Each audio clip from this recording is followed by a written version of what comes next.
Good morning प्यारे बच्चों। आज हम कक्षा 12 के छात्रों के लिए my mother at 66 composed by Kamala Das में लिटरेरी डिवाइसेस क्या यूज़ की गई हैं उनको बताने के लिए उपस्थित हैं। तो प्यारे बच्चों, जैसा कि आप जानते हैं कि इसके पहले हमने माई मदर एट 66 का एक्सप्लानेशन अपलोड कर दिया है। तो आज हम इसमें पोएटिक डिवाइसेस क्या हैं, कवित्व सौंदर्य इसका क्या है, वो बताने के लिए उपस्थित हैं। तो बच्चों, जैसा कि आप जानते हैं कि पोएम में पोएटिक डिवाइसेस का बहुत ही अहम रोल होता है।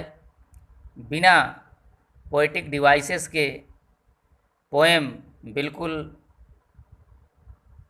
अनअट्रैक्टिव होती है, इफेक्टलेस होती है, इसमें कोई आकर्षण नहीं होता है। तो पोएम को इफ़ेक्टिव बनाने के लिए, चार्मिंग बनाने के लिए पोएट्स इसमें लिटरेरी डिवाइसेस का प्रयोग करते हैं। जैसे हिंदी में रस, छंद, अलंकार का प्रयोग किया जाता है, वैसे इंग्लिश लिटरेचर में भी पोएम्स में फिगर्स ऑफ स्पीच हुआ, मीटर हुआ और कपलेट है, क्वैट्रेन है, स्टेंजा है, इन सब का प्रयोग किया जाता है पोएम्स में। तो आइए हम इस पोएम्स में क्या क्या लिटरेरी डिवाइसेस यूज़ की गई हैं उस पर चर्चा करते हैं। तो आइए सबसे पहले हम देखते हैं poem my mother at 66 composed by Kamala Das. तो बच्चों, ये जो पोएम है आप देख रहे हैं कि ये पोएम फ्री वर्स में लिखी गई है। फ्री वर्स, ये poem free verse. Free verse means मुक्त छंद, यानी ऐसी पोएम जिसमें न तो रिदम होता है और ना ही कोई मीटर का प्रयोग किया गया हो। बच्चों ये देखिए, इसमें लाइनें जितनी भी हैं उनके अंतिम वर्ड्स को अगर देखें तो कोई भी वर्ड किसी वर्ड से राइमिंग पैटर्न में नहीं है, यानी किसी भी वर्ड का किसी वर्ड से रिदम नहीं कर रहा है। ये अतुकांत है, कोई तुकबंदी इसमें नहीं की गई है। अगर हम ये कहें कि पूरी पोएम एक लाइन में लिखी गई है तो इसमें कोई अतिशयोक्ति नहीं होगी। आप देख रहे हैं कि हर जगह केवल पंक्चुएशन मार्क का ही प्रयोग किया गया है और अंत में जा कर के फुल स्टॉप का प्रयोग किया गया है। इसलिए ये पोएम फ्री वर्स में लिखी गई है। अब आइए इस पोएम में क्या क्या लिटरेरी डिवाइसेस का प्रयोग किया गया है हम देखते हैं। तो एक एक लाइन पढ़ते हैं। Driving from my parents home to Cochin last Friday morning I saw my mother beside me. अब देखिए यहाँ माई मदर, ये दो वर्ड्स हैं। तो माई मदर्स में यहाँ एलिटरेशन फिगर ऑफ स्पीच है, एलिट्रेशन फिगर ऑफ स्पीच हुआ। अनुप्रास अलंकार। एलिट्रेशन फिगर ऑफ स्पीच की डेफिनेशन जान लीजिए कि the repetition of the same consonant sound in the beginning of two और more consecutive words is called alliteration. यानी एलिट्रेशन फिगर ऑफ स्पीच में बैक टू बैक वर्ड के शुरू में, बिगिनिंग में सेम कॉन्सोनेंट साउंड का रिपीटेशन किया जाता है। अब देखते हैं कैसे। तो माई पहला वर्ड है और मदर दूसरा वर्ड है, तो इसमें पहले माई में एम कॉन्सोनेंट है और मदर में भी एम कॉन्सोनेंट है, और ये एम वर्ड के बिगिनिंग में आए हैं और माँ साउंड का रिपीटेशन हो रहा है, इसलिए यहाँ एलिट्रेशन फिगर ऑफ स्पीच हुआ।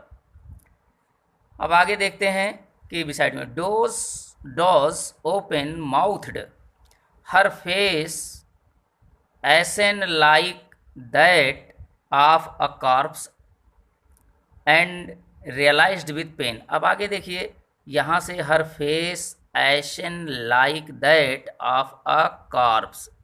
अब यहाँ बच्चों सिमिली फिगर ऑफ स्पीच है, सिमिली फिगर ऑफ स्पीच है।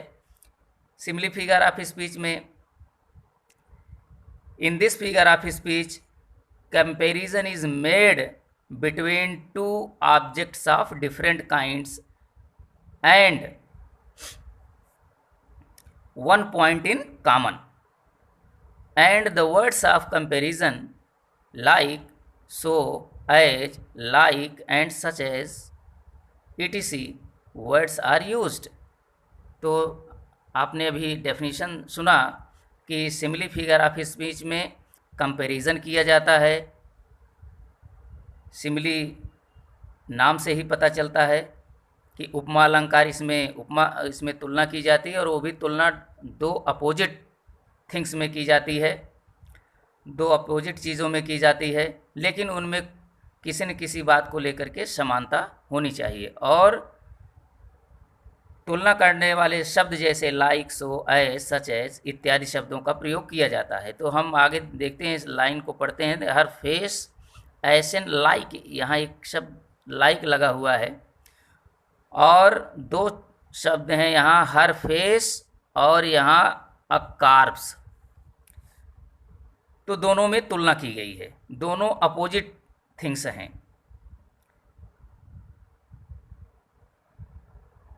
और यहाँ लाइक वर्ड का प्रयोग किया गया है, इसलिए यहाँ सिमिली फिगर ऑफ स्पीच हुआ।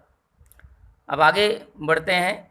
And realised with pain that she was as old as she looked but soon put that thought। अब यहाँ देखिए बच्चों, that thought में एक वर्ड that है, दूसरा thought है। that में T पहला कॉन्सोनेंट लेटर है और thought में भी T पहला कॉन्सोनेंट लेटर है, और टा यानी टा साउंड का रिपीटेशन हो रहा है, इसलिए यहाँ एलिट्रेशन फिगर ऑफ स्पीच हुआ।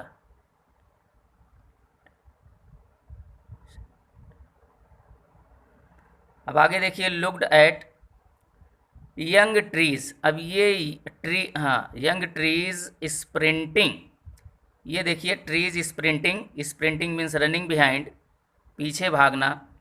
ट्रीज रनिंग स्प्रिंटिंग, यहाँ पर्सनिफिकेशन,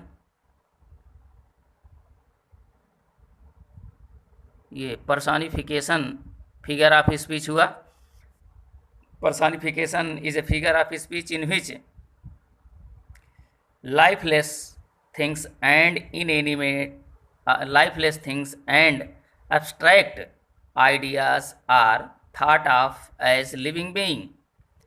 यानी पर्सनिफिकेशन फिगर ऑफ स्पीच में निर्जीव या निराकार आइडियाज़ को सजीव मान लिया जाता है, अर्थात ऐसी चीज़ें जिसमें ह्यूमन कैरेक्टरिस्टिक्स को प्रोवाइड किया जाए, वहाँ पर्सनिफिकेशन फिगर ऑफ स्पीच होता है। तो देखिए यहाँ ट्रीज स्प्रिंटिंग, पेड़ पीछे की ओर भाग रहे थे। तो अब बताइए, पेड़ कहीं भागता है?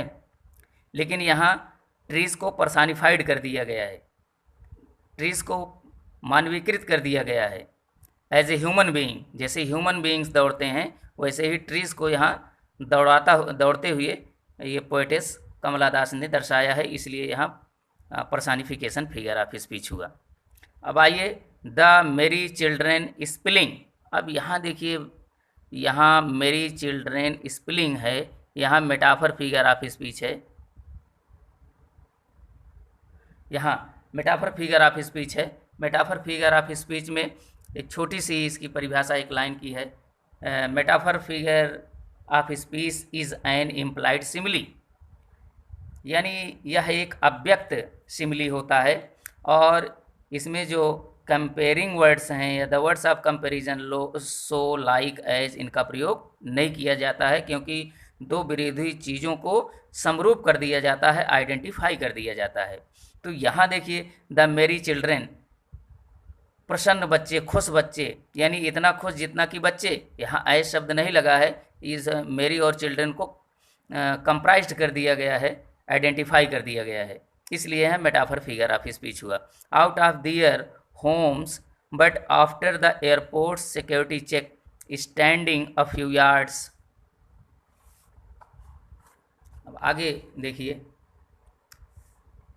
Away I looked again at her wan pale as a, अब यहाँ देखिए wan pale as a late winter's moon, यहाँ भी सिमिली फिगर ऑफ स्पीच है।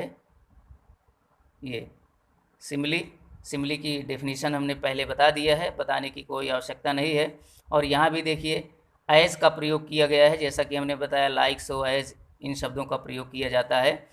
That old familiar ache my childhood's fear but all I said was, said was see you soon, यहाँ देखिए बच्चों said see you सून में भी